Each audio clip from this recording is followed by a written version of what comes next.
A major storm is revving up in the Rockies and Plains, and we've got a slew of blizzard warnings up for parts of western Nebraska and up into South Dakota and eastern Wyoming, and a plethora of winter storm warnings up through the rest of the Dakotas and in Minnesota, and a cornucopia of winter weather advisories surrounding all this. Meanwhile, we have severe weather risks that will be developing across the southern plains, the lower Mississippi Valley, and the central Gulf states. The Northeast is dry and cold, and actually a rather cold night is in store for upstate New York and parts of interior New England. And we're going to talk about that and the plain storm and what its impact on the East will be later this week.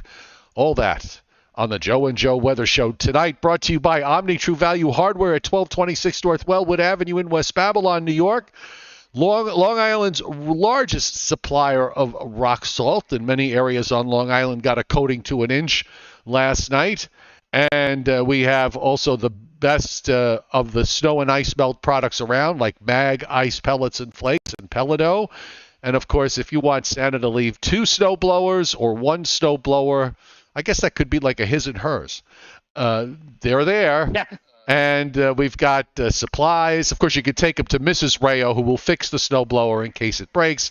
We've got all sorts of electrical supplies in case of power outages. All of that and more at Omni, 631-756-1125. Nowhere can you find better prices. The website is OmniTrueValue.com. Oh. Yes. Where are you? Hold on.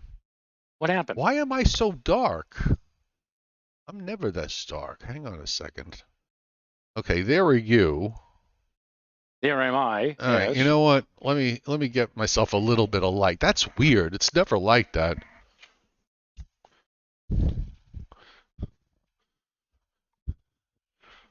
Well, that's a little better, but it's usually there. There we go. Is it an enlightening experience, Joe? It is. It's enchanting. It's most enchanting. So, speaking of enchanting, did you get at least an inch of snow at your house last night? Yeah, it's funny. It did not accumulate on parts of my driveway. Right. But in other areas it did. I'd have to say my deck is usually the place that picks or collects the most of the snowfall. We had, I would say, about a couple of inches, about maybe a little less here, a little more there, but it wasn't all that big a deal late yesterday and last night. And as I was explaining to a lot of people who were, during the afternoon hours, we were at a party, and people kept running out and checking. They say, "Well, it's coming down steadily, but it's not sticking on any of the parking lot, and it's not." And I said, "Wait until after the sun goes down." Why? Because the temperatures are going to go down. I said, "No, after the sun goes down, we lose the ultraviolet and infrared rays that go through the clouds, interact with the blacktop, and prevent the snow from accumulating once the sun goes down." And sure enough, as soon as the sun went down, "Oh, George, it's accumulating. The parking lot is white now. George, we got to go. Let's go." It's a twister. It's a twister. It's a twister. Well, I was. And that was the end of the party. Yes. Well, a couple of lessons learned from you. One of the things I always like to do with the first snow event is give it a more deeper review than I might say snowstorm, any systems that follow. So the first, because I try to learn a few things at least on how the models are handling things with all of this. And one of the things I came away with, Joe, is the HRRR is so,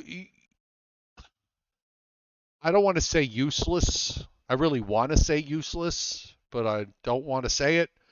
But when you've got a short-range model where you're looking at it inside 12 hours and every run changes in terms of where it had snow on the radar and where it had higher amounts versus lower amounts, I decided that this winter I may occasionally give it the glancing look, but I'm not going to use it in my toolbox. The NAM throwing out those big jackpot numbers was completely wrong. Even the HRRR threw out some big jackpot numbers. At least where they threw out those numbers, it was wrong. Because the jackpot zone ended up being up in Timothy Veltman land around Albany, and in western Massachusetts and in northwest Connecticut, where some places got 6 to 8 inches out of this. So they got the upper low did its thing over there, and I suppose you could say that the upper low did its thing when it got down to the coast, because it did change over to snow in the city and left a coating in some places. And on Long Island, it was about a coating to a half an inch, and in northern New Jersey, a few places up in northern Bergen County picked up a couple of inches. So it played out according to plan, but this is gonna. I think I'm gonna lay the HRRR model aside for a while. I never really thought of that. I've always thought of the HRRR as a convective, summer or spring-summer type model. It never really crossed my mind to look at the HRRR. If anything, I look at the NAM 3 kilometer, and that's about as far in or local as I would care to look. But yeah, I didn't expect more than an inch or two where I lived, and that's pretty much what happened. Although in parts of Orange County, as usual, Orange County being the headache to local forecasters, I saw some amounts of like 4, 5, 6 inches, and it's always very difficult to try to pin down who's going to get what there, because when you're doing a snow map for Orange County, you got to remember the map may be flat, but Orange County isn't. Well, yeah, that's a huge challenge. I know that from up here last winter with the mountains. We had one event that was being caused by an upper low, and it basically skipped over me, and the mountains on either side of me got hit very hard, and I was kind of in a hole and didn't get very much because of the way it travels. So yeah, elevation, that means wind direction comes into play, or which way is the thing, the radar echoes moving comes into play. Is there uplift? Is there downslope going on? So yeah, it does make it tough. Now I'm just going to add, Jess Harden is in Alabama, so of course he's all excited because some of the runs showing some snow in Alabama for the long range, and of course I have a vested interest in that. I'll just tell you that, forget the specifics for a moment. I would just simply say that your teleconnections are all going to be in your favor come in the next couple of weeks. So if it's going to happen, you've got the teleconnections for it. Now, if the troughs line up the wrong way, then the teleconnections don't help you. But you've got the initial parts of this puzzle. We'll have to wait and see what the other parts bring you. And David Fuller, an early super chat hit tonight, saying his wife's surgery went well. They got home yesterday, where it rained until midnight, then turned over to some, we call it white rain, which is really wet snow with gloppy flakes, and that is typical in northern Monmouth County on a situation like yesterday in New Jersey. So, big storm, Joe, in the plains. It's going to be a powerhouse. Going to see some blizzard conditions, and it's going to come east. But unfortunately for snow lovers, the primary just stays too strong for too long. And that is not, well, I'm going to take that back for a minute. This actually could wind up being a fairly sizable snowfall for the interior areas, central Pennsylvania, much of upstate New York. You might not have to go very far inland to get into some decent snows. But for those along the coast, the primary is just going to, I think the primary is going to be too strong for too long. And that's going to mean that it's going to be mostly rain along the immediate coast. And I agree. This is what we were talking. Hang on while I get a little bit of water here. We were talking about a coast hugger yesterday, and that indeed is looking pretty much like what's going to be happening. Yeah, inland, especially at the start, it's going to be snow, but whether or not you're going to be able to hold on to that is going to be dependent upon how closely to the coastal plain the storm does develop, how strongly the storm develops, and how much warm air advection from the ocean comes in to change that precipitation over from snow and ice over to just plain rain. But it does look like a very unsettled, be it snow or rain, it looks like we're going to finish out this week on a rather unsettled note. Yeah. A few people, see a few new people on the chat board. Unless I missed you on other shows. Magnolia P from the Denver metro area. I think she says the Denver metro area under a winter weather advisory for 2 to 4, not liking the forecast of cold temps for an extended period. It does seem to be the case for your area. And we also have Jamie Turnage on the chat board, Joe, saying hello and hoping for some snow in North Carolina. Jamie, North Carolina is a rather large state east to west. So where exactly are you? Because if you're if you're near Asheville, you will stand a much higher chance than, say, if you were in Wilmington. So if you could let me know where exactly you are, then maybe we can focus in. And we here on the Joe and Joe Weather Show, for those of you who are tuning in for the first time, we have a focus for the area for eastern Pennsylvania to southern New England. However, we do talk about what's going on elsewhere and what it means, especially when there's a big storm raging somewhere in the United States. We like to discuss it and get into the weather semantics of it. And tonight, Mr. Rayo, before we go there, I brought up from the Weather Service, we have the snowfall forecast, the snowfall actual amounts that fell. So if you look at where the yellows are and the darker yellows, this is where they had some big amounts in western Massachusetts. Some Great Barrington, Mass, 9.4. Stockbridge, Mass, which I've been to. It's a nice little town, 8.5. Pittsfield got 8. Savoy, 8.2. Let's see. Westfield, Mass, we're technically 2 miles north of Westfield, 6.5. Southwest Chicopee, Massachusetts, 5.6. In northwest Connecticut, west-southwest of Winsted, 7.1. In Litchfield County, Norfolk, Connecticut. Now, wait a minute. Did they have a Norfolk and North? I didn't know they had a Norfolk and Northwest Connecticut and also in Southwest Connecticut. Oh, no, that's Norwalk. I'm sorry, Norwalk. Okay, never mind. Silly me. 6.2. Great Barrington, I already said that. And on the other side, Troy, 6.9. 1 mile southeast of Clifton Park. I stayed at a hotel once in Clifton Park. 9 inches of snow there. And down by your way, Joe, a little closer, 3 miles northeast of Hopewell Junction, got 4.2. 4.4 in Plattekill. And 1 mile southeast of Beacon, 3. Northern New Jersey, we had 2.8 in East Hamburg, 3.8 in East Montague, New Jersey. Northeast of Scranton, 5.7. In Eastern Mass, it was mostly an inch or so. Just west of Boston, some 2 to 3 inch amounts around Providence. And not too far from Bridgeport, Hamden got 3.6, and East North Haven got 3 inches. So it pretty much played according to plan.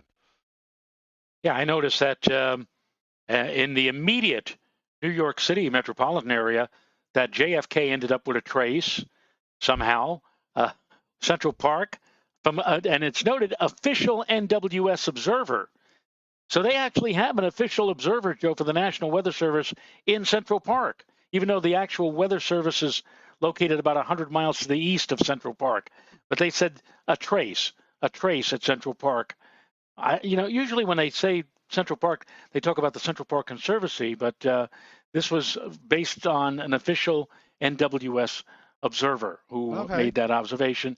LaGuardia, however, somehow managed to get 0.4 inch at LaGuardia, and they had 0.9 inches at Fordham, 1 mile northwest of Fordham, up in the Bronx.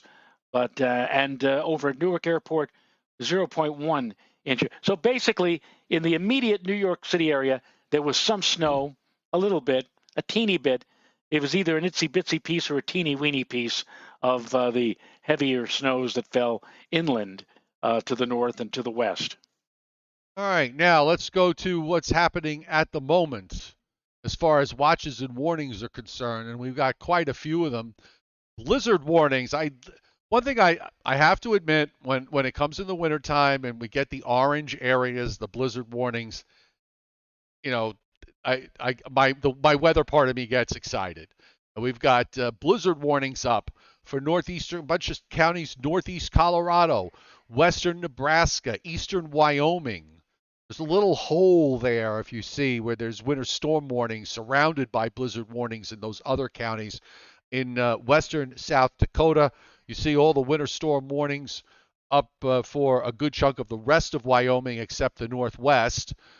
Eastern Montana, most of North Dakota, a good chunk of central and northern Minnesota into northwestern Wisconsin. We've got some winter storm watches up for the Upper Peninsula of Michigan.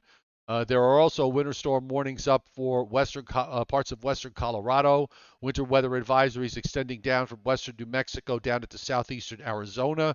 We have winter weather advisories left up in parts of Nevada, and winter storm warnings in a few counties southeastern Oregon and in one county in southwestern Idaho.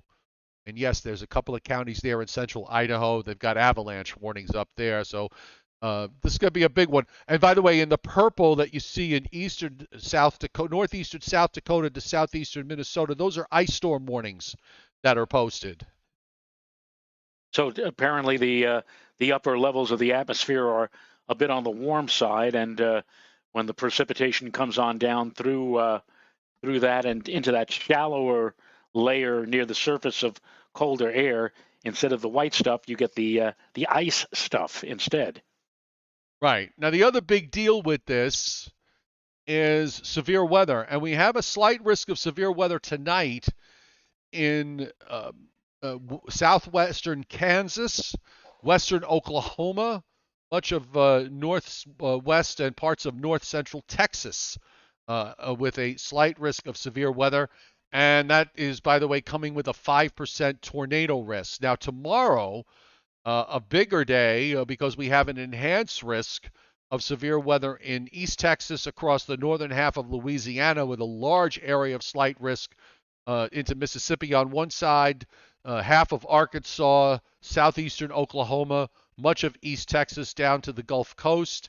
And this comes with a 10% tornado risk in the enhanced area and a 5% tornado risk in the slight risk zone.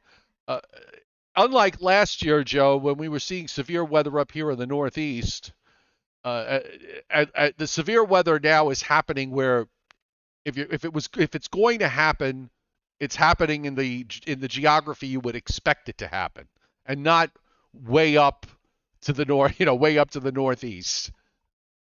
Well, the thing that's intriguing to me about this map that you have, Joe, in fact, the one that you had just before it, you literally went from nothing to general thunderstorm activity right into slight chance of severe weather. I mean, it can't be more than, look at that. Look at that gradient, if you will, on the west side yes. of that. That's crazy. That's, that must be one heck of a push of dry air pushing into a rather moist zone to see the differences or see the boundaries change so radically or so rapidly over a span of looks to me like only about 20 or 30 miles. You go from nothing to general thunderstorms to marginal risk right into slight risk. Yeah, it's almost like you're walking across the street. And the same here too. Look for tomorrow. Back in northwest of Dallas, you've got that same tight gradient again. Yeah, and it's rather amazing to see that. So it's going to be over the next couple of days, depending upon where you are. Either you're looking at blizzard conditions, very blustery, windy conditions, icy conditions, or just downright dangerous thunderstorm weather. And that will be the story from the Plain States all the way down to the Gulf Coast, again, over the next 2 or 3 days. And on day 3, which is Wednesday into Thursday, we have a slight risk from southeast Louisiana, southern Mississippi, southern Alabama, and the Florida Panhandle, with a small area of marginal risk covering that, and the general thunderstorms pushing all the way up into Indiana and Ohio. So I doubt that there's anything in the day 4 to 8. Oh, no, there actually is on the day 4, Joe. Surprise, surprise, surprise. Much of Florida and southeast Georgia being indicated in a slight risk for severe weather on day 4. Wow. With the at this point the system will be redeveloping in the east, so I guess it kind of makes sense to see it there. Potential too low on day 5, day 6, day 7, and predictability too low on day 8. So something's there probably on the 8th day. We'll take a look when we get to the guidance. Satellite tonight. Now you could see look at the spinning in the west. I mean, very impressive upper air feature here. Yes, and that tells you the story about what's going to be happening in the days to come. You could see that swirl already somewhere right around what is that? So the clouds are making just to the west of Nebraska, and that's going to be the as my friend Jack Boston would say, that's going to be the stem winder, so to speak, for the next couple of days, firing up the blizzard over the Plain States, but eventually almost like a whip. With that dry punch of air. I guess the dry punch is right here now over western Texas. And as we move into the next couple of days, that's just going to push radically or dramatically across the southern U.S., the Gulf coastal states to generate all of that thunderstorm activity as well. It's quite a system that we're going to be watching between now and the end of the week. And eventually, we here in the Northeast will get a part of that system as well. And by the way, speaking of systems, take a look at what's south of Nova Scotia. That was yesterday's low. Yes, see? And again, we said all through the from the end of last week through the weekend that this system may actually ramp up real big time, but perhaps not in time really to bring much of the tri-state New York area. I know the part of western Massachusetts, I know you got 7, 8, 9 inches or whatever, but I mean really significant or substantial deepening, so to speak, took place late last night and into today. And in fact, people, Joe, here in the New York area were complaining. They weren't complaining so much about the snow. They were complaining about the wind. And the wind, of course, was generated by the backlash effect of that intense storm or intensifying storm off to our east. If you see all these people complaining today about that, one could only imagine how much they would have been, complaining if the system had decided to bomb out, let's say, further or closer to, let's say, Montauk or Cape Cod. We actually did dodge a bullet with the system that hit us over the weekend. But now all attention turns to this next system over the Plain States and what that will do in the coming next few days. Could be actually something akin to a nor'easter in our neck of the woods by the end of this week. Could be. Now, that system that's out south of Nova Scotia is not going to be moving east right away. It's actually going to do a loop and drop back west and south and then start to move to the east. And it's the fact that it's moving away is making that western system the primary low with the western system, as well as the upper feature, stay more to the west. And this is why we saw these models late last week trying to show a colder, snowier solution even for the coastal areas, although it was dicey, but it was still there. But I'll just go back to what I've said many times with respect to blocking patterns. I know the snow weenies all love the blocking patterns. We have a blocking pattern. Yeah, we've got a great blocking pattern. In fact, I will say that this blocking pattern is probably the most impressive blocking pattern across North America that we've seen in in a few years. It's been a while. You probably have to go back to 2018 when we had the blocking set up for the 4 nor'easters that occurred in the month of March.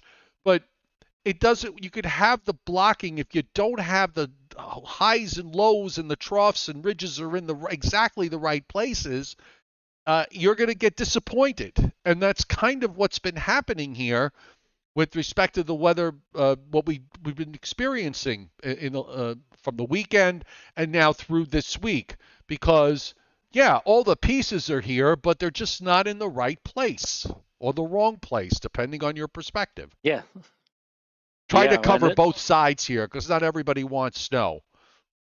Well, the thing with this block is that apparently there's an upper low or another spike, if you will, of this huge disturbance that's over Atlantic Canada, and that kind of pivots down and around and across the upper low, that is, across Maine and extreme eastern sections of New England, and then comes around. And you're right, Joe, that storm system that we're watching, that storm is actually going to do a loop-de-loop, so to speak.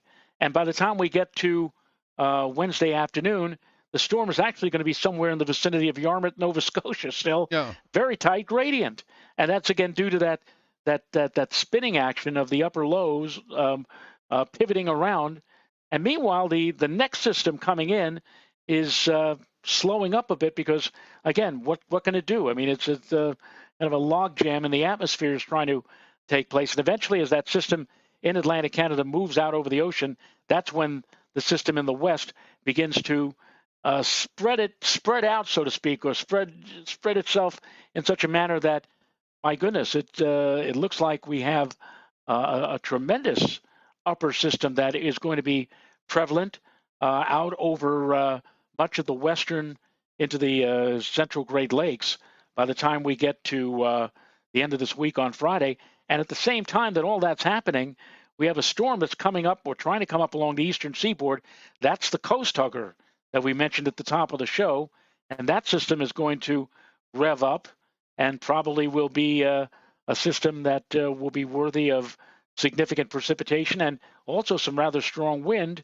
That, again, will be with the end of the week on Friday into Friday night and probably the start of the weekend on Saturday. I figured since we're talking about Atlantic Canada, we might get a better view here. Here's a nice view with Canada and the United States. And you could see the low out south of Nova Scotia really winding up and throwing the moisture northward toward Prince Edward Island and then on over up into Newfoundland. And the thing is, you can't see it because it doesn't go out far enough because there's a storm out near the Azores. If this were to hang around a little bit longer, take longer to get out of the way, that would force this system out to the west when it redevelops to redevelop further south. It would take the primary further south like it was trying to do late last week. But because late last week the models were holding on to this system in Atlantic Canada for a longer period of time before it pulled away. And by the way, calling attention to also on the left, you could see another big wrapped up storm in the Pacific Ocean that's pushing eastward. So we'll have to see what happens, what the future holds for that system down the road. Right, and speaking of the coming next couple of weeks, on the Weather Prediction Center. I'm not sure if this is Weather Prediction Center or not. It may actually be the Climate Prediction Center. They have put up a special statement.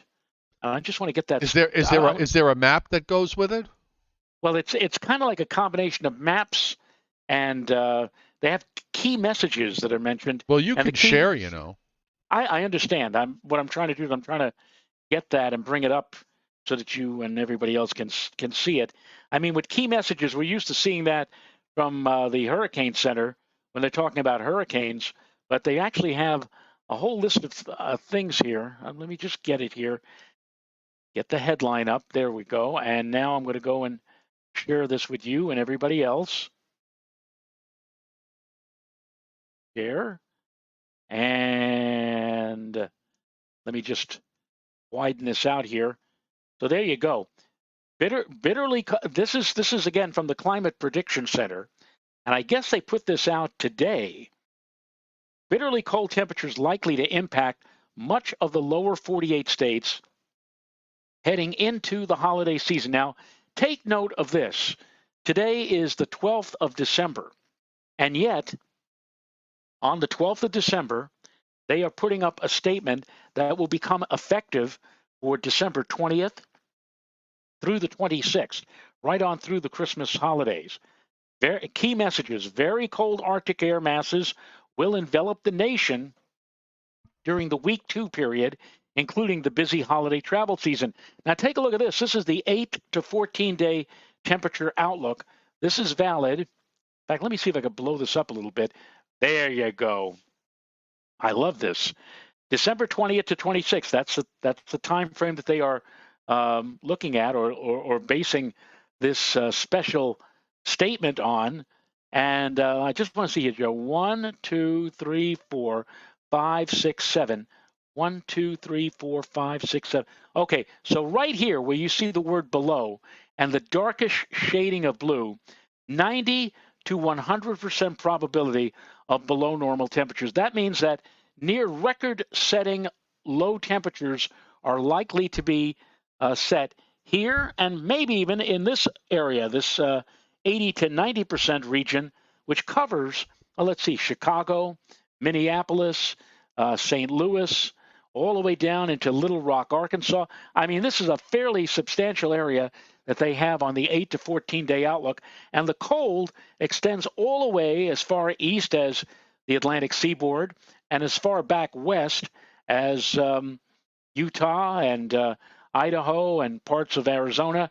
Only right along the immediate coast of California, Pacific coastline here, would you find above normal. That's the only place that it's above normal, although I do note here that in Alaska, they have above normal temperatures in central and western Alaska and the Aleutians, if any of you are planning a trip there during the holidays. I'm running up to the Aleutians even as we speak, but go on. And, you could see that what they're calling for is a major blast of very cold weather affecting much of the contiguous United States.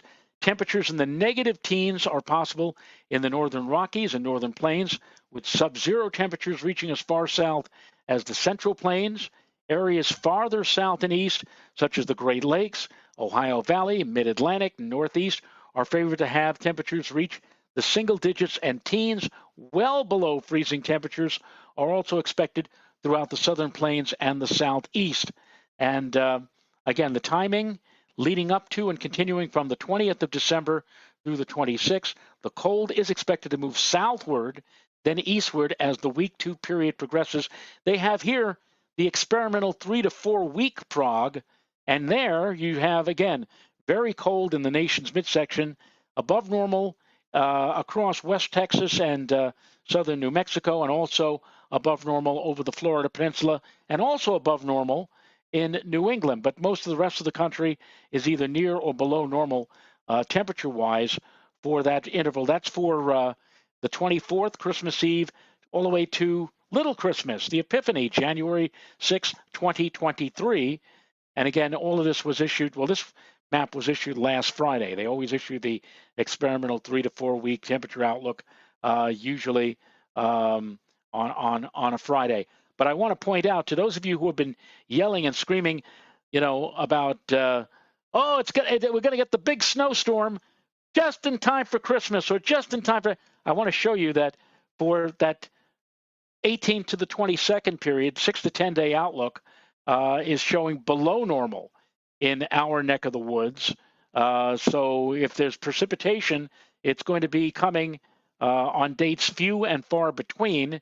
And if you want to go even beyond that to the 8 to 14 day temperature outlook, precipitation outlook here, this is for, again, that period of extreme cold that they've been headlining, 20th to the 26th of December. They have, again, below or at least near normal to below normal across much of the Midwest and into parts of the Northeast.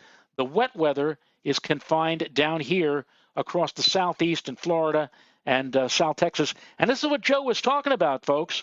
This is what Mr. Cioffi was trying to point out. Sometimes you have too much of a good thing. You want your block to, keep the cold weather in, fine. But sometimes when the block gets a little bit too strong, it not only blocks off the warmer air that might get in, but it also blocks off the precip that you would need for making the snow. So all of this region that you see here, Joe, supposedly is going to have bitterly cold temperatures during the 20th to the 26th, according to the CPC.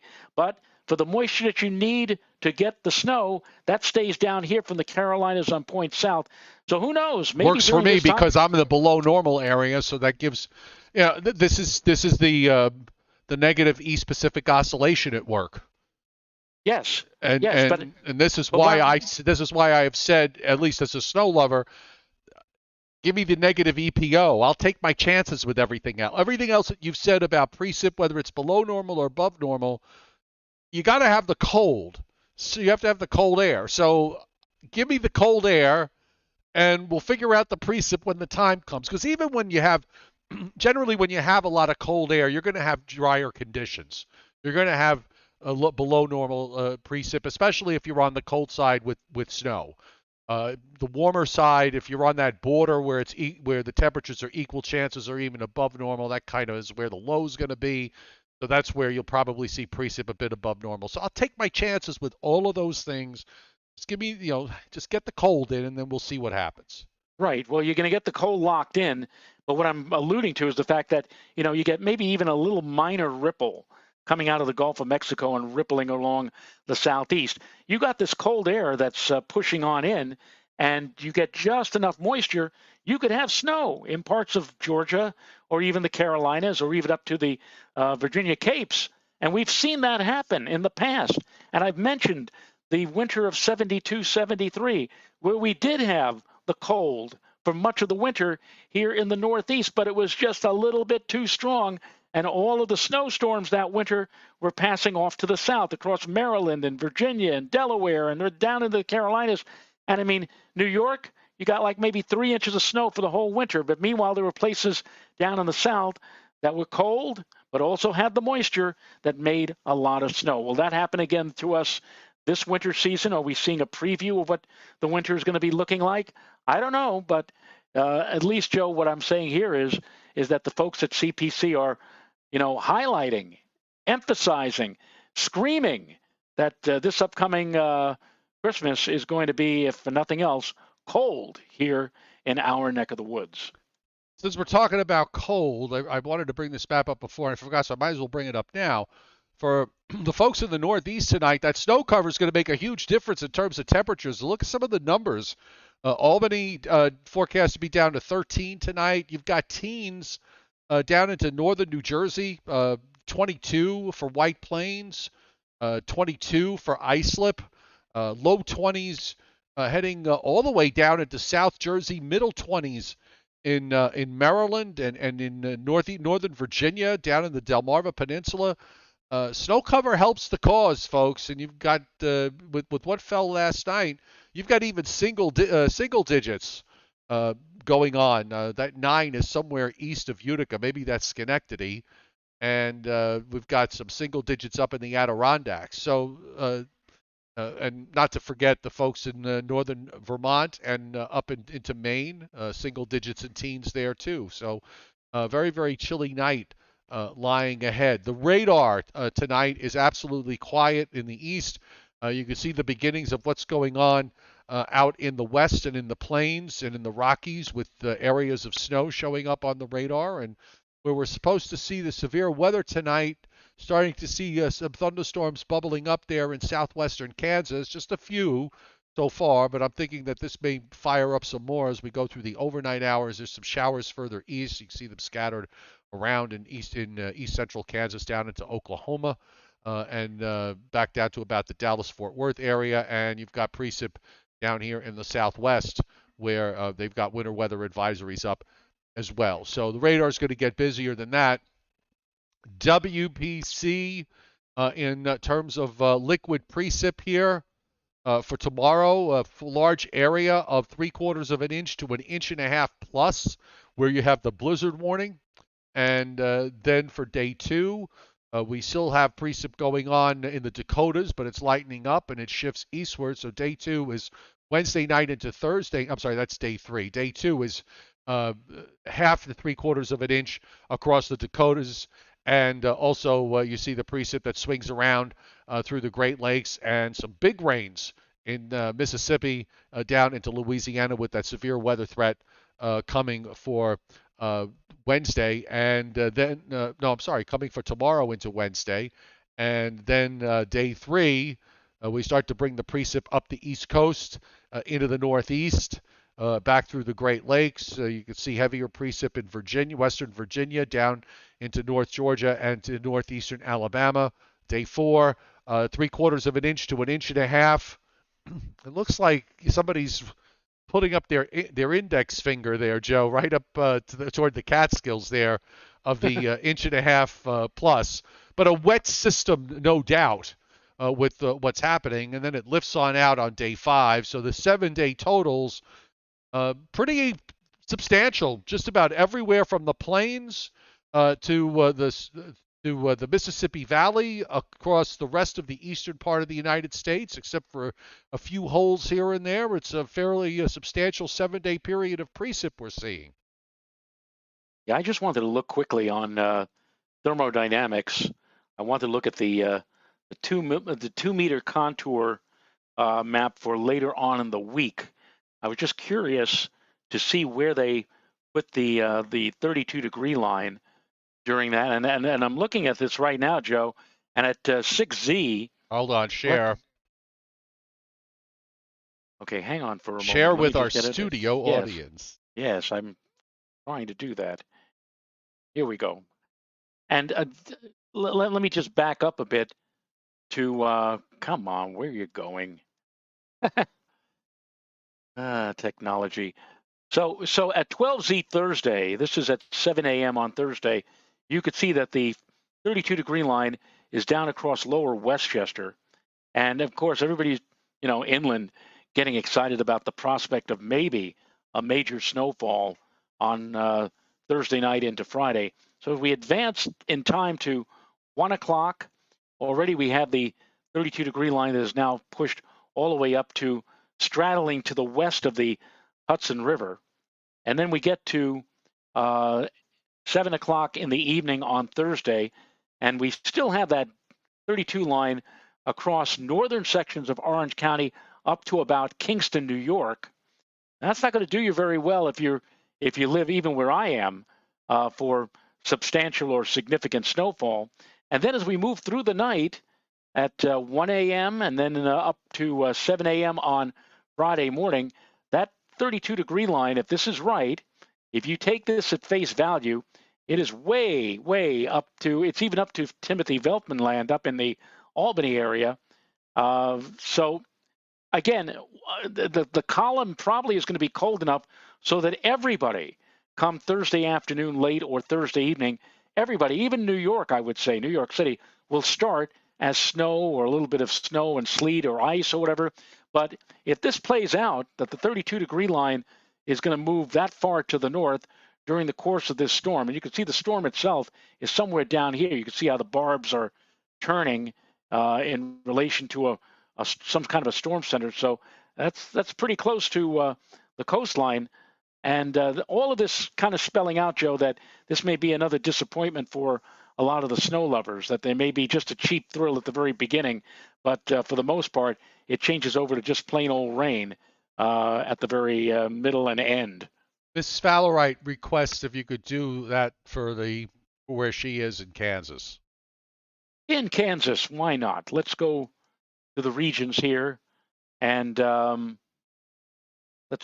guess north central United States would do it, right?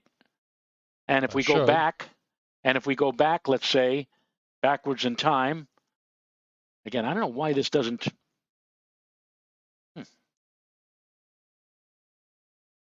Where am I? I see why. Because when I went to Kansas, Toto, it only started at the 6-hour point. So if I'm trying to back up, it's not going to go anywhere. So here you see, let me see, Joe, these are the thickness lines. Let's go to the thermodynamics again. Go to contours. So here you have 32 degrees. I'm going to make this bigger so it'll be easier for me to show. 32 degrees is like in northeastern Iowa, but across Kansas, we have temperature of 45 and 50 degrees here. That we start that out on Tuesday, 0Z. That's right now. That's 7 p.m. or about an hour ago, Eastern time. And as we move through, you could see how that wave of colder air is crossing through. Well, let me just back up here. Here we are at 7 a.m. on, well, this is for Central Time, so 6 a.m. Central Time on Tuesday morning. The 32-degree line is right at the border here, right here, extreme western sections of Kansas. And as we move along through the course of the day and into Wednesday evening at 6 p.m., now the 32-degree line and the colder air has now worked its way into northwestern and western sections of the state. And now we continue, and let's see, by 6 a.m. Central Time on Wednesday morning, all except southeastern Kansas is below freezing. You have the temperatures here at 30. Here's the 25-degree line. 20 is not too far away to the north and west. But we warm up some during the day on Wednesday. In Kansas, you could see that cold air kind of retreats back to the north and west. Temperatures are mostly in the 35 to 40 range. And again, at 12Z on Thursday, much of the state is below 32 degrees. But during the day on Thursday, warming back up to about 35 to 40 in the afternoon hours on Thursday. So it seems like, Joe, the cold air tries to push in during the overnight and early morning hours, but then during the day, temperatures warm back up into the 30s to near 40. I don't really see a dramatic push. Let me see if there's any kind of major push of frigidity coming. There you go. According to this, by next Monday, by the 19th, there you see on next Monday, next Sunday night, I should say, 32-degree line is over central sections of Kansas. But then watch what happens as we move through time into early next week. That 32-degree line gets pushed way, way off to the south and east. And now, look at this. This is by, hope Miss Spallerite is watching here, by 6Z on Tuesday. That would be midnight, Tuesday, the 20th of December. You have temperatures across northern Kansas of 5 degrees. Again, if you take this at face value, temperature here of 10, temperature here or isotherm of 15 degrees, and it's well below freezing all the way down into Arkansas and southern Missouri. So that is when the cold air is really going to start invading much of the central part of the U.S. will be the beginning of next week. And according to the Climate Prediction Center, it will stay bitterly or brutally cold for a number of days thereafter, right on through into the Christmas holidays. Well, it was just a matter of time, really, with the way the overall pattern was setting up. We were just waiting for the Pacific to join pretty much join the party, because that was the one part of this with this big block that was just not quite right with regards to cold air. And now we're going to have that. Of course, we probably will lose the block, but again, I'd rather lose the block, because the block's been challenging and fun from a forecast standpoint. But if you're a snow lover, then you do it. It really, for the coast anyway, it didn't do you much good Yes. for the coastal areas. I always have to make that distinction, because we have a lot of folks that watch that are inland, and we all know that sometimes there could be a huge world of difference between what's going on inland and what's going on in the coast. And in fact, we already have, by the way, on the snowfall forecast maps, the Weather Service has already put out some numbers. Now, this only goes until Thursday evening. But take a look, Joe. They've already got 4 and 5 inch amounts for central Pennsylvania, and I think this respects what WPC is doing on their snowfall forecast maps, which I'll get to in a moment. But coating to an inch at least up through Thursday evening, going all the way down into northwestern Virginia. and through central and western Maryland. I suspect you're going to see these numbers go up, and I suspect tomorrow night when we do show this map will take us into Friday night. We're not seeing the map though, Oh, Joe. I'm At least sorry. I'm not. You didn't. I didn't switch you off. Okay, here we go. I'm sorry, my fault. But you'll see it now. I was busy trying to set it up while you were talking. There you have it. So they've already got some solid amounts set up for Central PA. So we'll see where this goes tomorrow. By the way, they've got a coating to an inch for the Cape, so a little bit of ocean effect going on the backside of that low offshore, and you can see the numbers that they're putting up into parts of New Brunswick through late Thursday. With some 1 to 2 inch amounts and on up into northern Maine and northern Vermont. So again, this is all going to get filled in. Meanwhile, let's go out to the plains. And we got some big numbers in northwest Nebraska, 25 inches, a 25-inch bullseye there. And even the yellow is supposed to be 32 or higher. And you see that there on the South Dakota Wyoming border. A ton of snow here. Look at that. Big amounts here. Big area of 12 to 24 from northwest Colorado, actually north central Colorado, west of Denver, and going northeast from there. Just some really solid snow amounts being indicated here out of this storm. Yeah, the one question, for the snow lovers, the one thing that I would be concerned about, they are suggesting that there could be some significant snows over in the central part of Pennsylvania, for example.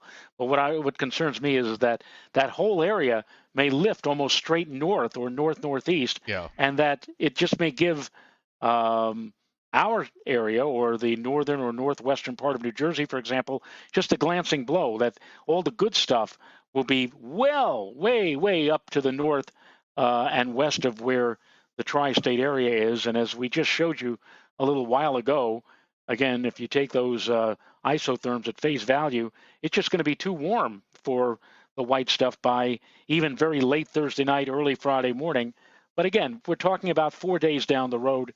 Things can change. We'll have a much better handle as we move through, especially Wednesday and Thursday of this week. WPC already has a dot of 50% or higher in central PA. This is bound to grow tomorrow. This takes us, by the way, through Thursday evening. This is the probability of at least 2 inches. In the dark red, there's a 95 to 100%, and that covers a very large area of geography there. I'm going to jump over to the probability of, let's do 12, the probability of at least 12. And here you see in northeast Minnesota, 50 around Duluth, probability is 50% or higher. And also in parts of western South Dakota into northwest Nebraska, you've got an area there, Joe, of 80% or higher. So why don't we go to 18? And here, too, we're seeing some high probabilities of at least 18 in parts of South Dakota and northwest Nebraska. So definitely a storm of size. And in the long range, let's see if they've updated this since early this afternoon. And, of course, they haven't. This is bad news for me because I was planning, Joe, later on in the week, and this was going to be a surprise to Renata. I was planning to take her. She's watching the show. I know, but she might as well know now. I was planning to take her to see the Raccoon National Cemetery in Bismarck, North Dakota. So I guess that snowfall is going to cancel my plans to go and do that or see that. She'll be sore. She's weeping tears of disappointment as we speak. I'm sure she is. Yes. Here's WPC in the long range. So this is actually covers a little bit of the short range because they haven't updated this yet. So this goes from Thursday morning into Friday morning. And they have a 50%, the lighter blue areas are 50 to 70% of at least, let's call it 3. At least 3. Central PA also up in the Catskills. The darker blue is 50 to 70%, which is a fairly substantial number at this stage of the game, extending down into parts of northwestern Virginia. The 30 to 50% in green Also, technically, this map shows a quarter of an inch of liquid equivalent of snow and or sleet. But just to make it easy, I usually just say 2 to 3 inches of snow. But down in northwestern Virginia, it may be more ice than anything else, depending on how the temperature's set up. So that's uh, that's something we're going to have to figure out. Hey, maybe that snow cover in upstate New York and that low-level cold air, Joe, with temperatures down in the single digits in some places, some of that cold air is going to, it is bleeding pretty, rather far south. So it may wind up being a little colder in these areas than being modeled at this point. Oh yeah, I could remember for a number of years when we had, especially when we had like a radiational cooling set up a couple of days after a big snowfall, you always had to subtract a certain amount of degrees, sometimes as much as 10 or 15 degrees off of what the MOS guidance was suggesting, because the MOS guidance just couldn't take that into account. The cold ground covered by a significant blanket of snow. And out west, where the blizzard conditions are expected, talking about that, Ms. Vallerite pointing out a lot of cattle ranches and livestock operations there in the high snow blizzard areas. Some have over 5,000 heads of cattle out there. If you are a herdsman, so to speak, you look for the Weather Service to issue what's called a stockman's advisory.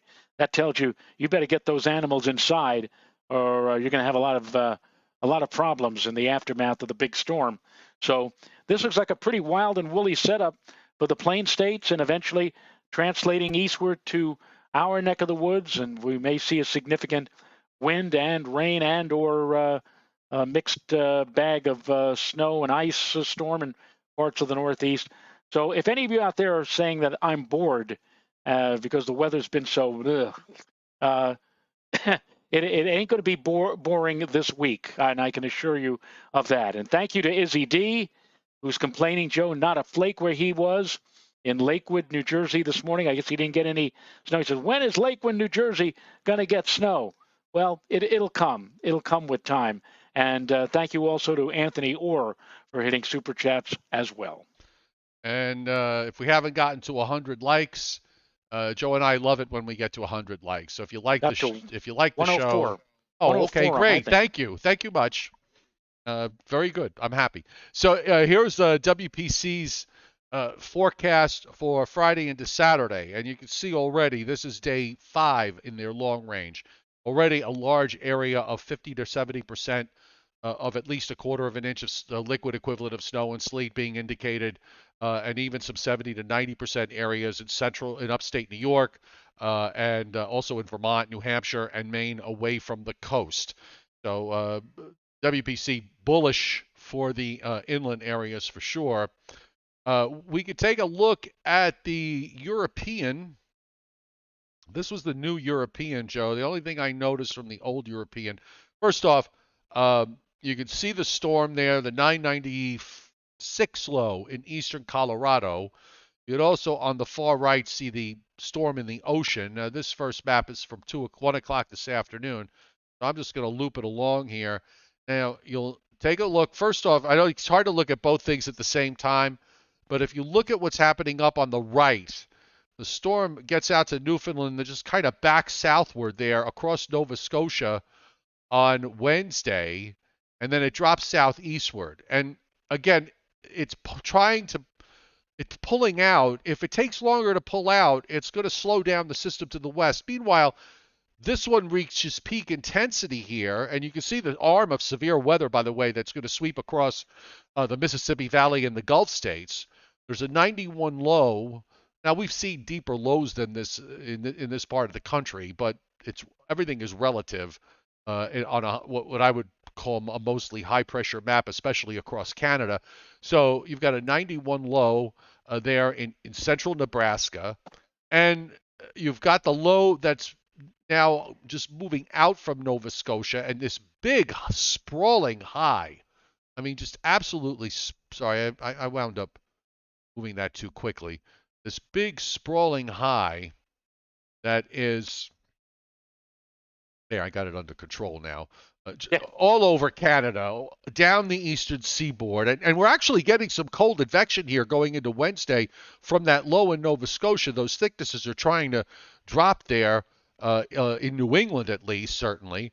Now, here's the low spinning away, but moving very, very slowly there in the plains because it's waiting for the system to the east to get out of the way. Well, if it hangs on, it'll force the redevelopment further south and get the primary to weaken. And it kind of looks like that's what's about to happen here on Thursday, early Thursday morning. The primary's up in northern Illinois. You see the arm that goes down into southern Georgia, and the high is sort of wedged in between that and the ocean system. But then what happens is the ocean system starts to move quickly, and the primary low just hangs around there. Actually goes northwestward back under the upper low. You get the secondary low that forms, and there it is. It pops up right on the east shores of Delaware. And on the day run, it kind of slid out east, and then it just sort of jumps around and then heads northeast, just south of Long Island. But again, because that primary low is still there, that low that's sitting up up on the east western shore of Lake Superior, that helps the cause of bringing up bringing up warmer air, at least along the coastal plain. And then, of course, after that, it goes out, and then moving into the future, you start to see that very cold air on the upper left. There's a dome of high pressure coming down, spreading that bitter air. Look at that, Joe. What is that? A 498 thickness into Iowa. I mean, that's brutally cold air that's coming in. Absolutely. And a cold front that sweeps to the east coast, and eventually some of that cold air comes in. And now here's where Jess Harden was getting excited because of what was going on. There's a lot of overrunning precip in the Gulf states. This is on the Europeans. I'm sorry, this is the GFS. I apologize. I look at so many maps today that I forget when I switch back and forth. So this is the GFS, and you see this overrunning in the long range. Look, if you're going to get all this cold air spreading out like this is probably how you will see precip come out. It's in terms of some sort of overrunning event, and that is a possibility certainly in a cold pattern that we're getting into. Right, massive amounts of warm air advection can very easily be lifted over a layer of very cold air and produce a significant snowfall. And you don't even need a major storm. In fact, if anything, you don't want a major storm. More importantly than anything else, and I worked with a guy by the name of Dave Solano many, many years ago, and he used to refer to cold, high-pressure domes. He said, that's the old man's high. Apparently, whoever he had, he went to Penn State for meteorology and synoptic meteorology, and whoever taught synoptic meteorology maybe was up in years and kept stressing to his students about the fact that you really want the cold air from the big high. So he would look at a big high like that and say, that's the old man's high. And when you have a high like that, you really don't need a massive storm. You don't want a massive storm because the storm might want to bring too much warm air in on an advection from the ocean and change everything over after, you get snow and all of a sudden, boom, it's sleet and rain. All you need really to make a good old-fashioned snowfall is a big high like the one we're watching, and all you need is a little wave of low pressure to generate a concentrated area of moisture, a bit of lifting, a bit of overrunning, and there, boom, you've got yourself your 6 or 10 or 12-inch snowfall. And that we've seen that happen before, and who knows, in the days to come, maybe not necessarily here in the Northeast, but what I was saying a little while ago, folks in the Mid-Atlantic and even down in the southeastern part of the country, watch out. You're going to have, once you got the cold air locked in, then all you have to wait for is some kind of a catalyst to stir up the moisture. And again, it doesn't have to be a big storm. It can just be a rather modest storm, but from that, out of that, you can get a fairly nice snowfall. And this is the European, by the way. This is the new European, which has the primary low early Thursday morning in west central Indiana. And you see the higher pressures that are up from Labrador built down along the East Coast. You got the Atlantic low is still in the picture there, not quite out of the way. And then that low just goes almost straight north. So that's the primary. You see the ice that the European forms in central PA, in western PA, southwestern PA, down into northwestern Virginia, eastern West Virginia. That's cold air that's wedging down the east side of the Appalachians. And then you get some snow that develops ahead of it as you move into the daytime on Thursday. The secondary's trying to form. There it is in southeast Virginia, in Chesapeake Bay. Just kind of moves up toward the Delaware coast and is sitting right near, well, there he goes. It's just kind of jumping around in South Jersey and right over New York City by Friday afternoon, which would be probably sizable snows at that point going on in upstate New York and in Vermont and New Hampshire. And again, it's rain down near the coast, and then of course the low pulls away. And the European has the same idea, by the way. You got that colder air that's just spreading out into the eastern part of the United States, and it also has this possibility of maybe some kind of low in the Gulf or with some overrunning that begins to break out late in the forecast period. It's going to be interesting when as we move on down the road. Yes, and for those of you who were listening to Joe's dissertation in the last minute or two, you're a snow lover, and you really want to see snow before the end of this week, I'd go to the Port Authority and buy a bus ticket for Plattsburgh, New York, because that's probably where it's going to be, or Messina, New York. And I've been to Messina, New York. And if you're a snow lover, you'll love it up there with all the snow. By the way, in terms of the longer range pattern, just kind of looking at the GFS here, it does look cold. This is our short range, of course, with this upper low, this powerhouse upper low coming out of the southwest. You see the low over the upper low sitting near Nova Scotia, the block in over Hudson Bay and Labrador. Everything's underneath the block. More importantly, again, out the Pacific, the Northeast Pacific, that's your East Pacific oscillation there. That negative East Pacific oscillation displaces the Pacific jet. No fire hose here, just deep system after deep system moving eastward. Which could be a big benefit to California if that moisture does continue to, funnel in there over time. But you also could see what happens here as the block starts to weaken a bit, but the jet is still suppressed to the south, and you still have some blockiness. It weakens from its peak strength, but then it's back. It's still there on day 6 and 7. As we move along, moving across north central Canada and forcing the jet well to the south. I'm just kind of looking at this, Joe. I mean, this is a cold, and it's a dynamic. It can be a dynamic pattern if these troughs, set up in where you want them to set up. Indeed. All right, Joe. You know what? I'm coming up on 3 hours in this room.